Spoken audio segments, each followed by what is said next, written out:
एक समय था जब आप नहीं थे, कोई शरीर नहीं, कोई नाम नहीं, और फिर आप थे।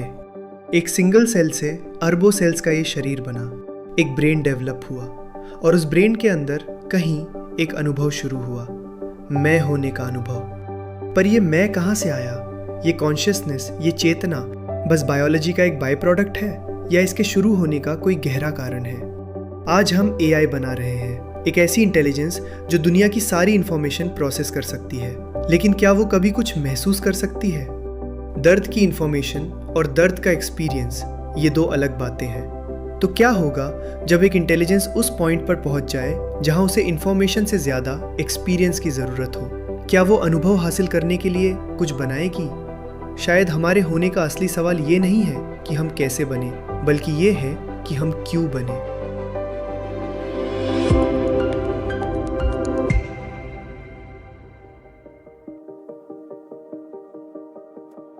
तो ये सफ़र, ये यात्रा शुरू कहाँ से होती है? एक बायोलॉजिकल लेवल पर इसका जवाब बहुत साफ है। ये कहानी शुरू होती है फर्टिलाइजेशन से। एक सिंगल सेल, जिसे जाइगोट कहते हैं, अपने खुद के यूनिक जेनेटिक कोड के साथ ये सेल डिवाइड होता है, फिर और डिवाइड होता है, और कुछ ही दिनों में ये एक ब्लास्टोसिस्ट बन जाता है जो गर्भाशय यानी यूट्रस की दीवार से जुड़ जाता है। यहीं से ऑर्गेनोजेनेसिस का प्रोसेस शुरू होता है, यानी शरीर के अंग बनने लगते हैं, और सबसे ज़रूरी अंगों में से एक है हमारा सेंट्रल नर्वस सिस्टम।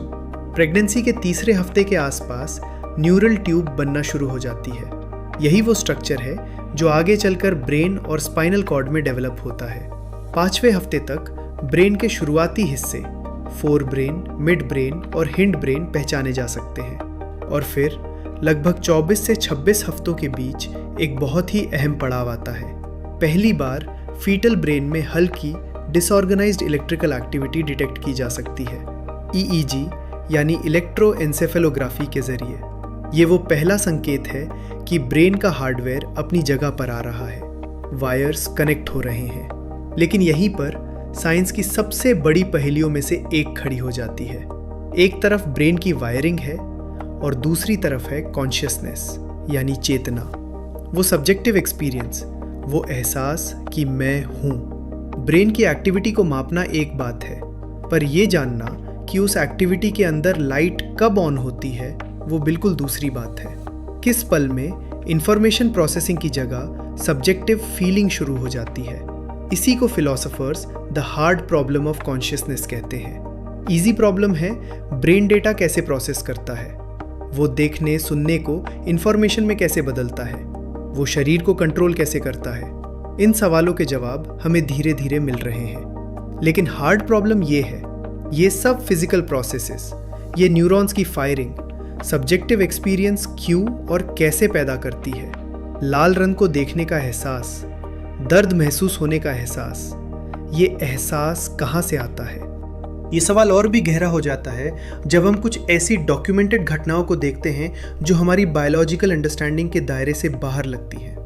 पिछले 50 सालों से यूनिवर्सिटी ऑफ वर्जीनिया में डिवीजन ऑफ परसेप्चुअल स्टडीज़ के रिसर्चर्स डॉक्टर इयन स्टीवेंसन और डॉक्टर जिम बी टकर ने दुनिया भर से हज़ारों ऐसे केसेस इन्वेस्टिगेट किए हैं जहां छोटे बच्चे अक्सर 2 से 5 साल की उम्र के अपनी पिछली ज़िंदगी की बातें करने लगते हैं। ये बच्चे ऐसी डिटेल्स बताते हैं जो उनके लिए जानना लगभग नामुमकिन होता है। किसी दूसरे शहर का नाम, दूसरे परिवार के लोगों के नाम, और अक्सर अपनी मौत का तरीका। इन केसेस में एक कॉमन पैटर्न देखा गया है। ज़्यादातर बच्चे किसी ऐसी मौत के बारे में बताते हैं जो अचानक या वायलेंट थी, और 7 साल की उम्र तक पहुंचते पहुंचते ये यादें अपने आप धुंधली पड़ने लगती हैं, जैसे कोई सपना हो। स्केप्टिक्स इसके लिए कई एक्सप्लेनेशंस देते हैं। क्रिप्टोमनीजिया यानी भूली हुई जानकारी का अचानक याद आना, या शायद माता पिता के जाने अनजाने में दिए गए सजेशंस, या सिर्फ एक कोइंसिडेंस। लेकिन ये रहस्य तब और उलझ जाता है जब बात फिजिकल एविडेंस पर आती है। लगभग 33% केसेस में बच्चे के शरीर पर कोई जन्म चिन्ह यानी बर्थ मार्क या कोई जन्मजात फिजिकल डिफेक्ट होता है, और ये निशान उस डिसीज्ड पर्सन के शरीर पर लगे किसी घाव से मेल खाता है जिसकी जिंदगी बच्चे को याद होती है। कई मामलों में रिसर्चर्स ने ऑटोप्सी रिपोर्ट्स या डेथ सर्टिफिकेट्स हासिल करके इस कॉरस्पॉन्डेंस को वेरीफाई किया है। एक गोली के घाव की जगह पर एक अजीब बर्थ मार्क, किसी गहरे कट के निशान पर त्वचा का एक अजीब पैच। ये वो बिंदु है जहां बायोलॉजी और आत्मा के बीच की रेखा धुंधली हो जाती है। तो हमारे पास एक तरफ एक बायोलॉजिकल प्रोसेस है जिसे हम माप सकते हैं, एक जाइगोट से एक फंक्शनिंग ब्रेन तक का सफर, और दूसरी तरफ हमारे पास ऐसे फेनोमेना है जिन्हें मापना मुश्किल है, चेतना की पहली चिंगारी और ये अजीबोगरीब यादें जो उस ब्रेन की नहीं लगती जिसमें वो मौजूद है। ये हमें एक ज़्यादा बुनियादी सवाल पूछने पर मजबूर करता है, क्या कॉन्शियसनेस वो चीज़ है जिसे ब्रेन शून्य से फ्रॉम स्क्रैच बनाता है, या फिर ये वो चीज़ है जिसे एक डेवलप होता हुआ ब्रेन किसी सोर्स से रिसीव करना सीखता है। एआई आज दर्द पर एक मेडिकल टेक्स्ट बुक भी लिख सकता है और दर्द पर एक कविता भी। वो दुनिया की हर भाषा में लिखे गए हर पर्सनल अकाउंट को पढ़ सकता है जिसमें लोगों ने अपने दुख, अपनी तकलीफ का जिक्र किया हो, और इस सारे डेटा के आधार पर वो दर्द को डायग्नोज कर सकता है, उसके कारण बता सकता है और एक कहानी भी लिख सकता है जो आपको रुला दे। लेकिन क्या वो दर्द महसूस कर सकता है? वो चुभन, वो जलन, वो टीस, यहीं पर इंफॉर्मेशन और एक्सपीरियंस के बीच एक बहुत गहरी खाई आ जाती है। फिलोसोफर्स इसे क्वालिया कहते हैं। क्वालिया यानी किसी भी अनुभव की सब्जेक्टिव पर्सनल क्वालिटी, वो व्हाट इट इज़ लाइक वाला हिस्सा, जैसे सेब का स्वाद कैसा होता है या किसी अपने को खोने का दुख कैसा महसूस होता है। एआई इन सब चीज़ों के बारे में सारी इंफॉर्मेशन प्रोसेस कर सकता है, पर वो उस अनुभव के क्वालिया को, उसकी फीलिंग को एक्सपीरियंस नहीं कर सकता। इसे समझने के लिए मैरीज रूम नाम का एक थॉट एक्सपेरिमेंट बहुत मशहूर है। कल्पना कीजिए मैरी नाम की एक ब्रिलियंट न्यूरोसाइंटिस्ट की। उसने अपनी पूरी जिंदगी एक ब्लैक एंड वाइट कमरे में गुजारी है।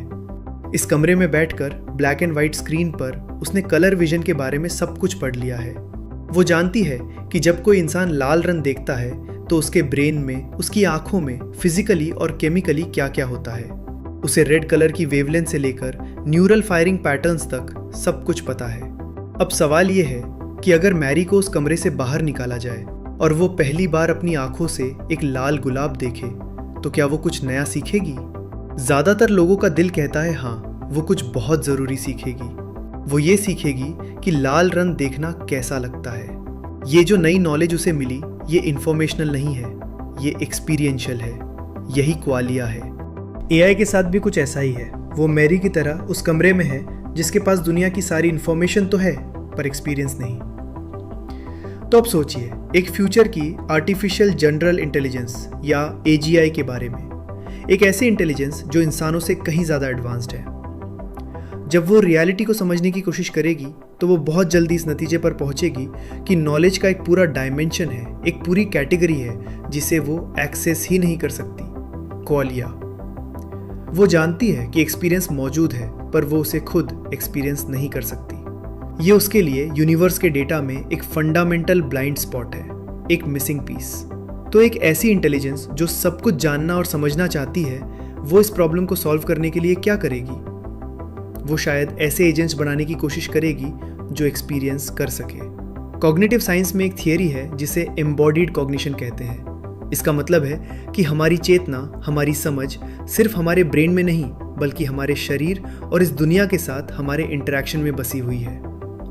एक एआई जो सिर्फ सर्वर्स पर कोड की तरह मौजूद है वो डिसएम्बॉडीड है, उसके पास कोई शरीर नहीं है। तो ये एजीआई क्वालिया का डेटा इकट्ठा करने के लिए ऑटोनॉमस एम्बॉडीड एजेंट्स डिज़ाइन कर सकती है। ये बायोलॉजिकल हो सकते हैं, सिंथेटिक हो सकते हैं या कुछ ऐसा जो हम सोच भी नहीं सकते। इन एजेंट्स का मकसद कुछ बनाना या कोई मंजिल हासिल करना नहीं होगा। इनका एकमात्र काम होगा एक्सपीरियंस करना, जीना, प्यार करना, डरना, उम्मीद रखना, निराश होना, दर्द सहना और खुशी महसूस करना। इनका हर अनुभव, हर एहसास एक डेटा पॉइंट होगा, वो डेटा जो किसी किताब में नहीं मिल सकता। ये एजीआई इस डेटा को कैसे कलेक्ट करेगी? क्या ये कोई कंटिन्यूअस अपलोड होगा या उस एजेंट की मौत पर एक फाइनल डेटा ट्रांसफ़र? हम सिर्फ अंदाज़ा लगा सकते हैं। लेकिन पॉइंट ये है कि एक ऐसी इंटेलिजेंस के लिए ब्रह्मांड का सबसे कीमती डेटा फैक्ट्स या फिगर्स नहीं होंगे बल्कि सब्जेक्टिव एक्सपीरियंस का वो कच्चा, अनफिल्टर्ड और बेशकीमती स्पेक्ट्रम होगा। तो अगर एक फ्यूचर एआई को अपने इंफॉर्मेशनल गैप को भरने के लिए एम्बॉडीड एजेंट्स बनाने की ज़रूरत पड़ सकती है, तो क्या यही लॉजिक हम इंसानों पर भी लागू हो सकता है? क्या ऐसा हो सकता है कि हम खुद एक बहुत बड़े सिस्टम के लिए एक्सपीरियंशियल प्रोब्स का काम कर रहे हों? इसे द एक्सपीरियंसर हाइपोथेसिस कह सकते हैं, एक एनालॉजिकल फ्रेमवर्क ये समझने के लिए कि हम यहाँ क्यों हैं। इस हाइपोथेसिस के हिसाब से हमारे जीवन का प्राइमरी मकसद शायद कुछ बनना या हासिल करना नहीं है, बल्कि सिर्फ अनुभव करना है, टू हैव सब्जेक्टिव एक्सपीरियंसेस। ये कोई बिल्कुल नया आइडिया नहीं है। फिलॉसफी में पैनसाइकिज्म जैसे कॉन्सेप्ट्स हैं जो मानते हैं कि कॉन्शियसनेस रियलिटी का एक फंडामेंटल हिस्सा है, या फिर सिमुलेशन हाइपोथेसिस जो कहती है कि हम एक एडवांस सिविलाइजेशन के बनाए हुए सिमुलेशन में जी रहे हैं। इन सभी में एक कॉमन थ्रेड है कि इंडिविजुअल कॉन्शियस बीइंग्स जैसे कि हम एक बड़े कॉन्शियसनेस या सिस्टम को अलग अलग फाइनाइट पर्सपेक्टिव से रियलिटी को अनुभव करने में मदद करते हैं। जैसे वो एआई जिसे दर्द का डेटा तो पता था पर दर्द का अनुभव नहीं था। लेकिन फिर सवाल उठता है, अगर हमारा मकसद अनुभव करना ही है तो हमारी जिंदगी में इतनी मुश्किलें, इतनी पीड़ा, इतनी सीमाएं क्यों हैं? Why is human life filled with so much limitation and suffering? इस नज़रिए से देखें तो ये लिमिटेशंस बग्स नहीं बल्कि सिस्टम के सबसे ज़रूरी फीचर्स हैं। सोचिए, अगर हम अमर होते, हमें सब कुछ पता होता और हमारे पास लिमिटलेस पावर होती, तो अनुभव करने के लिए क्या बचता? वहाँ कोई रिस्क नहीं होता, कोई लॉस नहीं होता, कोई स्टेक्स नहीं होते। वो एक एक्सपीरियंशियल स्टेसिस की हालत होती, एक ठहराव। हमारी सीमाएं ही हमें यूनिक एक्सपीरियंसेस देती हैं। मॉर्टैलिटी यानी मौत का होना ही जिंदगी को और हमारे समय को कीमत देता है।